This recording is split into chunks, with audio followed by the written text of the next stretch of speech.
নমস্কার, MD Mukherjee cooking থেকে সকলকে স্বাগত। আজ আমি বানাবো ডুমুরের পরোটা। এই জন্য ডুমুরটাকে আমি ছোট ছোট করে কেটে নিয়েছি, নিয়ে ভালো করে ধুয়ে নিয়ে নুন হলুদ মাখিয়ে এটাকে ভাপিয়ে নিয়েছি। ভালো করে ভাপিয়ে নিতে হবে যাতে করে পেস্ট করা যায়, যাতে করে সহজে এটাকে নরম করে পেস্ট করা যায়, পুর তৈরি করা যায়। ভালো করে হাতে করে চটকে নিয়েছি, কিংবা মিক্সিতে করে নিতে পারেন। এবারে গ্যাস জেলে কড়াতে সর্ষের তেল দিচ্ছি, দিয়ে তার মধ্যে অল্প হিং দিয়ে দেব।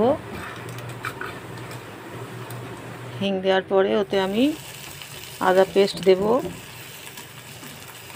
দিয়ে একটু ভালো করে তেলে নাড়াচাড়া করে নিচ্ছি। নিয়ে চিনি দিচ্ছি, লঙ্কা গুঁড়ো দিচ্ছি, দিয়ে হলুদ গুঁড়ো দিচ্ছি, জিরে গুঁড়ো দিলাম, আর দেব ধনে গুঁড়ো। সবকটা মশলা ভালো করে দিয়ে তেলে ভালো করে ভেজে নিতে হবে। এরপর নুন দিচ্ছি পরিমাণ মতো, আগে আমি নুন দিয়েছিলাম। এবারে এই পেস্টটা, ডুমুরের পেস্টটাকে এর মধ্যে ভালো করে কষিয়ে নিতে হবে, সুন্দর করে কষিয়ে নিতে হবে। কষিয়ে নিয়ে জলটা মেরে নিতে হবে, শুকনো শুকনো করে নিতে হবে। এবারে পুর আমার রেডি হয়ে গেছে। আর ময়দাটাকে আমি ময়ান দিচ্ছি, তার মধ্যে নুন আর চিনি দিয়ে ভালো করে মেখে নেব। গরম জলে মাখলে পারেন, ঠান্ডা জলেও মাখতে পারেন। আমি ঠান্ডা জলে মেখে নিয়েছি। ভালো করে মেখে তার মধ্যে লেচি পাকিয়ে নিচ্ছি। নিয়ে আমাদের এদিকে পুরটাও তৈরি হয়ে গেছে। পুরটাকে এবারে শুকনো শুকনো করে কড়া থেকে নামিয়ে নেব। এবার এটাকে পুর তৈরি করব, পুর ভরে নেবো আর কি। এবার চাটুটা একদিকে গ্যাস জেলে বসিয়ে নিয়েছি। এবার লেচি পাকিয়ে নিয়ে তার মধ্যে গোল গোল বাটি তৈরি করে, বাটির মতো করে তার মধ্যে আমি এই ডুমুরের পেস্টটাকে দিয়ে পুর তৈরি করে নেব। সুন্দর করে পুরটা ভরে দিচ্ছি, ভরে বাটিটা মুখটা বন্ধ করে দেব। চেপে চেপে ভেতরে ঢুকিয়ে দিয়ে মুখটাকে বন্ধ করে দিচ্ছি।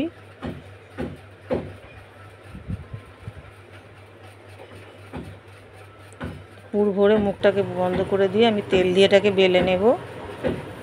তেল দিয়ে বেলে নিয়ে চাটুটা গরম করে শুকনো করলে একটু নাড়াচাড়া করে সাদা তেল দিয়ে এটাকে ভেজে নিচ্ছি।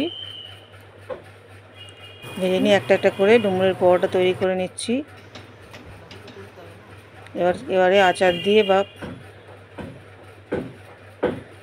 পরিবেশন করুন ভালো করে। এটা ছাড়া আমি আর একটা প্রসেসে ডুমুরের পরোটা তৈরি করব। এটা একরকম ডুমুরের পরোটা হলো পুর ভরা। এবারে আমি ময়দা নিয়ে তার মধ্যে এই প্রসেসও করলে ভালো হয়। পুরটাকে, পেস্টটাকে আর কি ভালো করে ওর মধ্যে মেখে নেব, সুন্দর করে মেখে নেব। মেখে নিয়ে লেচি করে বেলে নিতে হবে। এবার মাখার সময় জল লাগতেও পারে, নাও লাগতে পারে, ভালো করে দেখে নিতে হবে। জল লাগলে অল্প আমি জল দেব। ভালো করে মাখিয়ে তার মধ্যে অল্প জল দিয়ে দেব। সুন্দর করে মেখে নিচ্ছি। আর যদি জল লাগে অল্প আমি একটু জলও দিয়ে দিচ্ছি। দিয়ে ভালো করে ওটাকে মেখে নিলাম। এই যে আমার দেখছেন আটাটা ভালো করে ডুমুরের পেস্টের সঙ্গে মেখে নিয়েছি। এবার জাস্ট লেচি পাকিয়ে তার মধ্যে একটু তেল দিয়ে দেবো, যাতে করে এটা নরম না হয়। তেলেতে সুন্দর করে মাখিয়ে নিলাম। তেলটা সাদা তেল দিয়ে মাখিয়ে নিচ্ছি, কিংবা আপনারা ঘিও দিতে পারেন। দিয়ে লেচি করে নেব। এই যে ছোট্ট ছোট্ট করে লেচি করে নিচ্ছি, করে আমি ওগুলোকে ময়দা দিয়ে মেখে নেব। দুরকম প্রসেসেই করা যেতে পারে, পুর দিয়ে করতে পারেন, এটা দিয়ে করতে পারেন। অনেকেই আমরা ডুমুর খেতে চাই না, বাচ্চারা তো ডুমুর খেতেই পছন্দই করে না, কিন্তু ডুমুরের প্রচুর উপকার। তাই মনে করলে এরকমভাবে পরোটা করে ওদেরকে দিতে পারেন বাচ্চাদের। এই যে একটু আমি ময়দা দিয়ে মেখে নিচ্ছি, বেলে নিচ্ছি আর কি। ময়দা দিয়ে লেচিগুলোকে গোল গোল করে বেলে নিয়ে সাদা তেলে ভেজে নেব।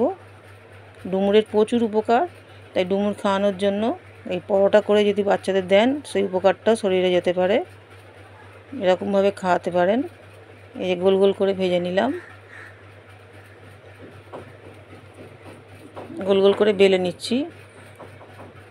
বেলে নিয়ে আমি এগুলোকে প্রথমে শুকনো খোলায় কড়াতে বা চাটুতে শুকনো খোলা একটু নেড়ে নেব।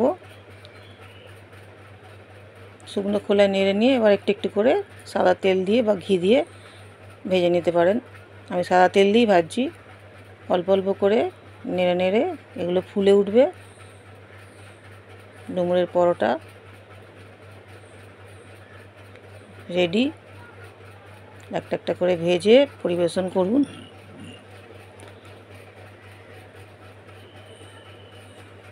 ডুমুরকে ভালো করে পেস্ট করে এরকমভাবে ডুমুরের পরোটা বানান, সকলকে দিন, ভালো লাগবে।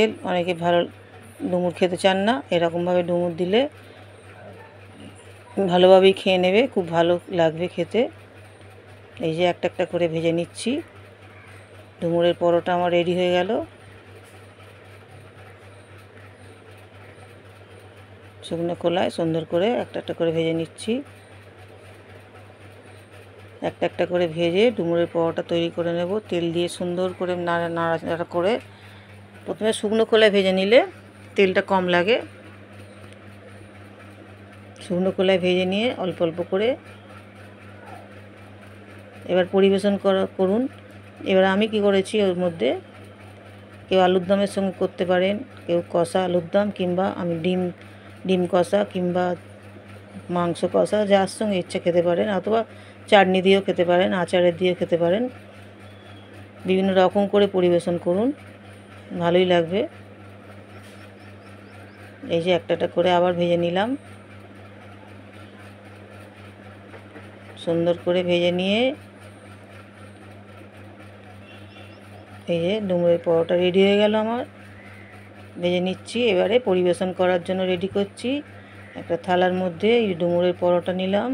এর মধ্যে আমি করেছি আলু আর ডিম দিয়ে কষা, আলু ডিমের কষা করেছি। অনেকে আলুর দম করে দিতে পারেন, আমি তাই করেছি। এবার তার মধ্যে একটু স্যালাড দিয়ে দিচ্ছি, আর দিচ্ছি তার সঙ্গে আমড়ার চাটনি। আমি করেছিলাম আমড়ার চাটনি, আগেতে আমার শেয়ার করা আছে, দেখলে দেখে নেবেন কেরমভাবে করা।